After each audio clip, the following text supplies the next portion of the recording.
Shmuel Haggai, développeur indépendant FileMaker. Nous avons ici un module production pour une entreprise de fabrication de perruques. Donc, qui dit perruque dit cheveux, qui dit cheveux dit création de perruques.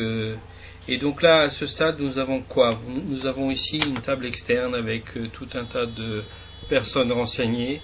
Ce sont donc des commandes clients. On voit ici que tous sont en commande client. Là, le carnet de commandes, c'est super, il est rempli.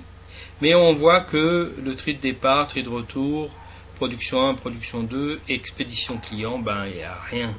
Donc ça veut dire que tous les commerciaux ont bien travaillé, ils ont vendu, et puis il n'y a rien qui sort de l'entreprise. Donc ça c'est un exemple. Maintenant, on va considérer que on fait une recherche, parce qu'imaginons que cette société a quelques milliers de commandes en cours, ça paraît difficile de rechercher une commande une par une. Donc on va taper ici le début d'un nom de famille, et on voit tout de suite que Madame Alex est en commande client.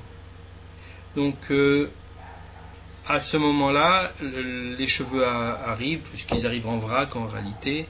Ensuite, ils sont triés pour faire une botte, et cette botte est une botte de cheveux qui va être estampillée avec le nom de la personne, puisque ils doivent partir maintenant pour assemblage. Donc je clique ici.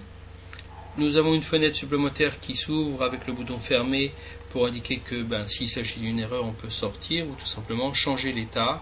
Et là, je viens de changer de commande client à tri de départ. D'accord? Qu'est-ce qui s'est passé?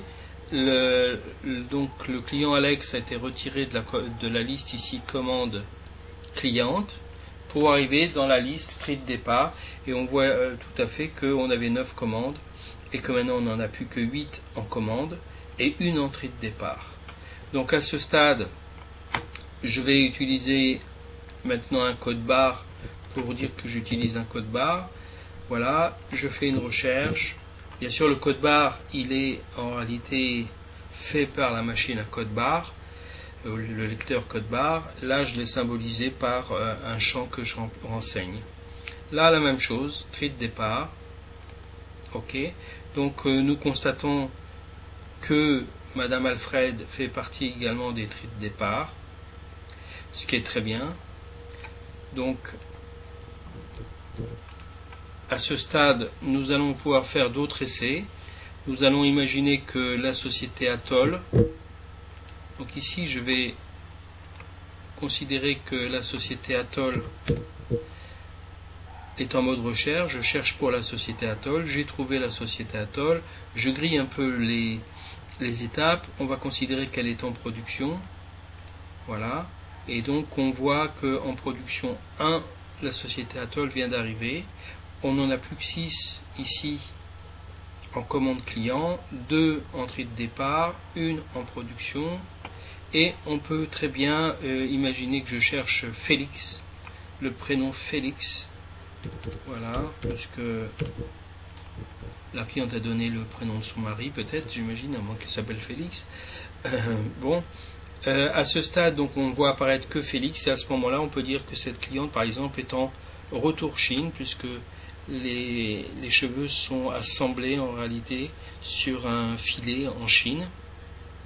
Donc on a maintenant plus que 5 commandes clients ici, tri de départ 2, tri de retour 1 et production 1. On va continuer cet exemple pour montrer qu'on peut aller au bout des choses. En allant un petit peu plus vite, je vais considérer que Madame Cohen est là en production 2, que Efrat est en expédition, que Chaim est en expédition, que Lévi est en tri de retour, et Citruc en production 1. Et là, on voit apparaître l'ensemble des champs qui se remplissent automatiquement, après saisie de la gâchette et du code barre. Ici, les commandes clients, il n'y a plus rien, c'est vide, alors il faut que messieurs les commerciaux se mettent à travailler. Les tris de départ, on en a 2. Tri de retour, on en a 2. Production, on en a 2. Production 2, on en a 1. Et expédition client, on en a 2. Voilà, là vous avez vu un exemple, bien sûr sans la machine à code barre, sans le lecteur code barre, mais ça vous donne une information qui est importante au niveau du nombre de possibilités que nous avons avec FileMaker qui sont quasiment illimitées. Voilà, merci de votre attention.